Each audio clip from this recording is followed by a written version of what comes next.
Overseas pickup for geeks. Rule number 1. Use your race to your advantage. All right, so when I talk about geeks, what I'm really talking about are non-chads, right? You know, guys that are just, regular guys. It's not excessively tall. You're not built. You're just a regular guy, right? You're a normal guy, and you have, you like anime or you went to tech school or something like that, right? You do computer programming. And so I want to speak to some of the tactics that you can use to, I don't want to say just pick up girls, but to be an interesting person in the society, right? So the first thing I think that you should remember, especially as a black person, is you should really lean into your rareness. What I mean by this is, think about the math. There are 330 some odd Americans, and of that group, you have about 40 million black people, right? And so of course, half of those 40 million, 20 million will be black men, and you got to think that a good, third of those are people that are not of age to travel or too old to travel.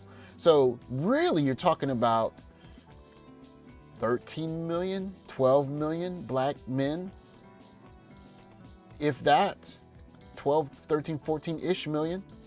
And so the chances of a lot of people overseas meeting an American black person, most people, from what they've seen of a black person, it's a rap video, it's some sports, it's a movie, or the occasional traveler.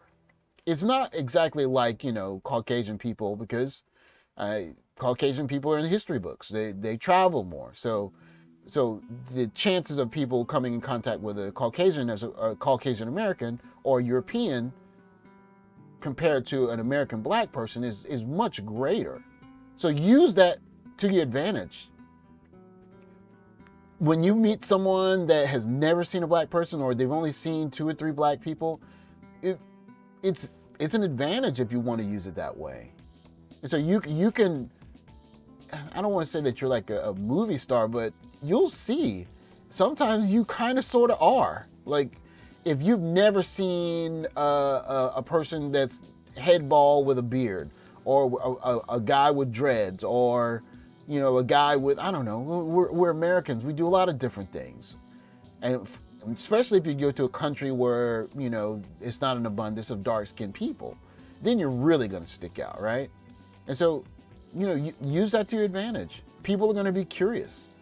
Use that curiosity as a way to engage people and, start conversations.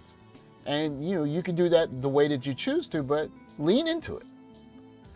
The second thing I would say is that it's important for you to, consider the stereotypes and just, I say crush here, but play with them, right? Here's a good example. It's a good example because I get this a lot, because I tell people where I'm from and they think, no, there's no way you're from there. I don't hear your accent. And like I said in the first tip, there's only 20 million of us. If you're talking about African-American men, right? And of guys traveling, it's like 13, 12 million.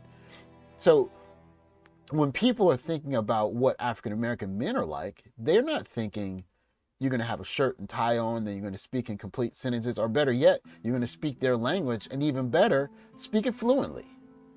You do something that's outside of their expectations, and you're going to blow people away. You simply are. You're going to blow people away. And you could do it as simple as just going to the supermarket, buying a couple of things, being super polite, and then saying, I don't know, muchas gracias, or kamsahamnida, or arigato gozaimashita, or whatever you want to say in whatever language. And the person at the store, that might be one of their very rare encounters with a black person, and they just might be floored by it.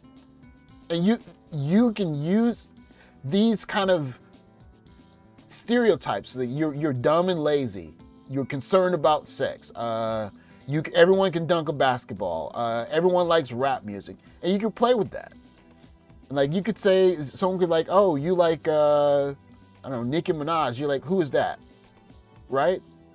Or they could say like, oh, all you guys can play basketball. It's like, no, actually I play soccer.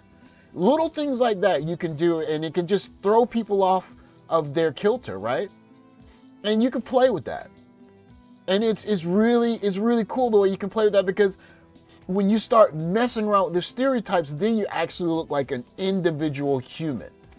And especially when you're, like I said in the first one, when you're leaning into your rareness, if you're talking to a young lady and she has all of these stereotypes, so, oh, you're a certain way, A, B, and C, and then you come and you smash all of that in like the first 2 minutes that you talk to her.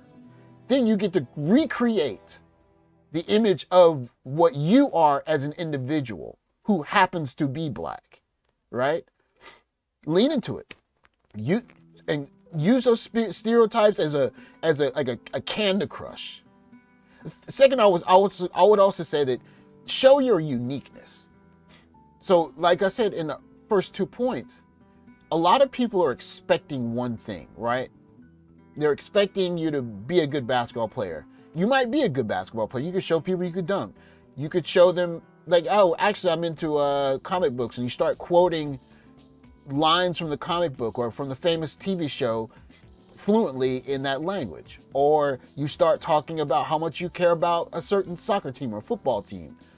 Like an interest that you have that is not congruent with what they would think is the case for your stereotype. You should use that to your advantage. Show that you're really well versed in something that they are really well versed in, and they're thinking, oh wow, I'm not talking to an American black guy, I'm not talking to an American whatever guy, I'm just talking to a regular human person. Like, lean into that, yeah? Like, show that you're an individual by having, look, people watch Naruto all over the world. People watch NBA basketball all over the world. People play instruments all over the world. There are all kinds of unique things, salsa dance, bachata, whatever. And if you show that, oh yeah, you know, I learned salsa dance for a couple of years back in the States. You want to dance? And they'll be floored. Say, oh yeah, I'm a big fan of so and such football team. You got tickets? I want to go see with you. You can floor people by just backing away from the stereotypes or what their expectations might be of you, and show them, hey, listen, you're dealing with a cultured individual here, and I'm going to show you the unique person that I am. And I can tell you firsthand, you'll blow people away with that. You'll blow some people away with that, because they are not expecting some things that you're going to get from the highly unique set of 20 million of us coming out of America.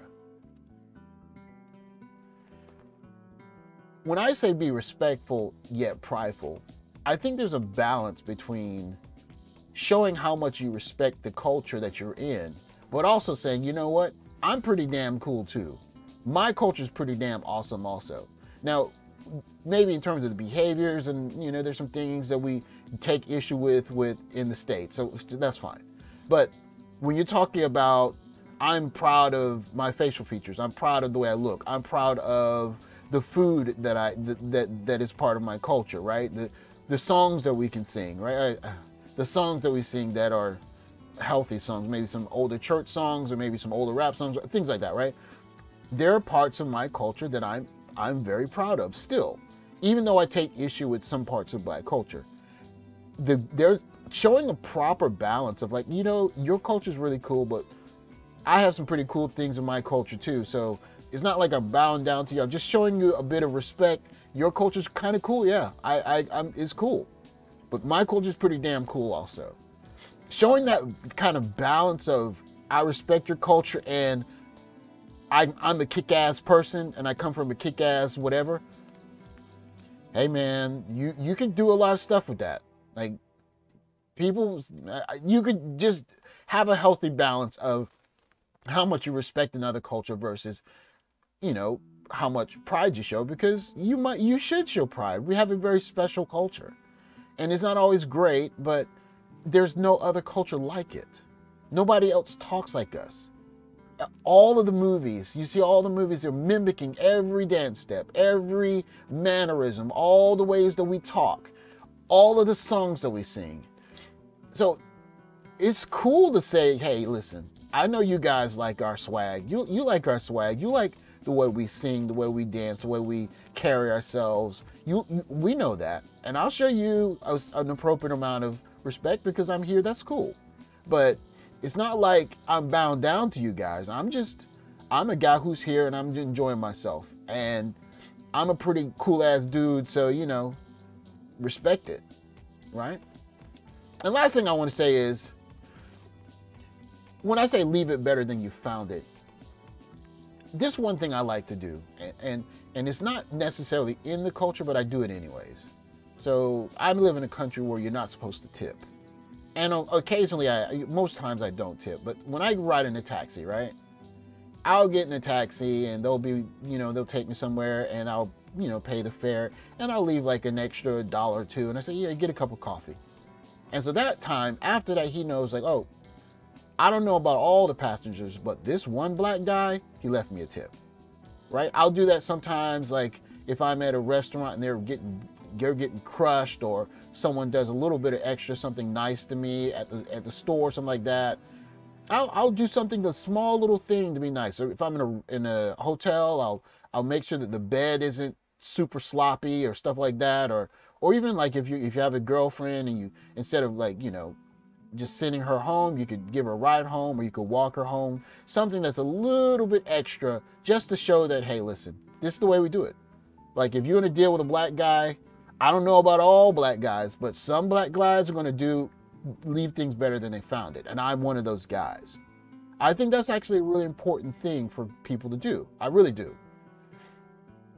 There's no harm in it. So anyways, if you use these tactics, just leaning into your blackness and using your blackness as kind of like a tool to say, I know you guys might be used to X, Y, and Z, but this is like, X cubed here. You're dealing with a different guy because there's only 20 million of us. So here we are in the flesh,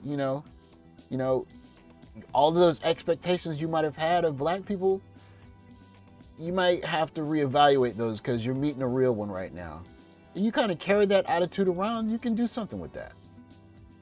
So anyways, I just wanted to get away from these kind of like bash videos of someone such said this and this and this and this, and it's not a utopia. You're going to go overseas and there are going to be places where they don't like black people, or places where they've never seen a black person, or places where the last black person acted a damn fool and you're coming in after behind that person.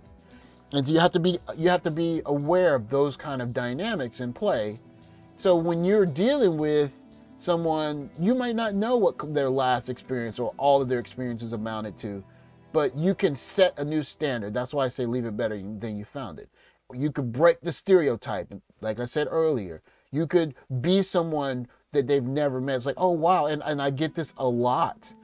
I meet a lot of people like, I didn't know that there were black people like you. It's like, well, how many black people do you know? Me, right? So you don't know black people. You just know what you know from the television. We have the ability to play around with that.